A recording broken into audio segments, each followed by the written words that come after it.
তিনি জানেন না যে কে রাজপথে ছিল, কারা লড়াই করেছিল। যে আহত যোদ্ধা এবং শহীদ পরিবারদের কাছে ক্ষমা চাবেন। কিছুক্ষণ আগেই আমরা দেখেছি বিএনপির স্থায়ী কমিটির সদস্য সালাউদ্দিন সাহেব, উনি গতকালকের ঘটনায় জুলাই যোদ্ধা যারা গতকালকে আহত হয়েছে তাদেরকে ফ্যাসিস্ট আওয়ামী লীগের অনুসারী হিসেবে তাদেরকে আখ্যা দিয়েছেন।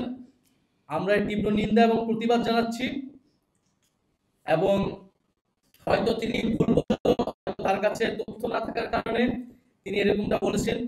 যেহেতু তিনি দীর্ঘদিন দেশে ছিলেন না, যেহেতু তিনি জুলাই অভ্যুত্থানের সময় দেশে ছিলেন না, রাজপথে ছিলেন না, সেহেতু হয়তো তিনি জানেন না যে কে রাজপথে ছিল, কারা লড়াই করেছিল, কারা বুলেটের সামনে দাঁড়িয়েছিল।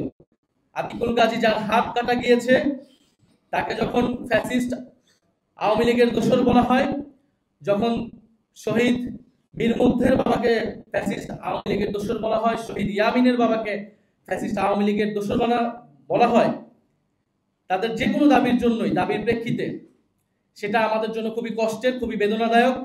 ফলে আমাদের আহ্বান থাকবে তিনি তার এই বক্তব্য অবিলম্বে প্রত্যাহার করবেন এবং সেই আহত যোদ্ধা এবং শহীদ পরিবারদের কাছে ক্ষমা চাবেন এবং তাদের সাথে বসে জুলাই গণ অভ্যুত্থানের গল্পটা শুনবেন, ইতিহাসটা শুনবেন, কারা লড়াই করেছিল, কিভাবে লড়াই করেছিল, কিভাবে এই দেশ স্বাধীন হয়েছিল এবং আজকে আমরা এখানে কথা বলতে পারছি। ধন্যবাদ।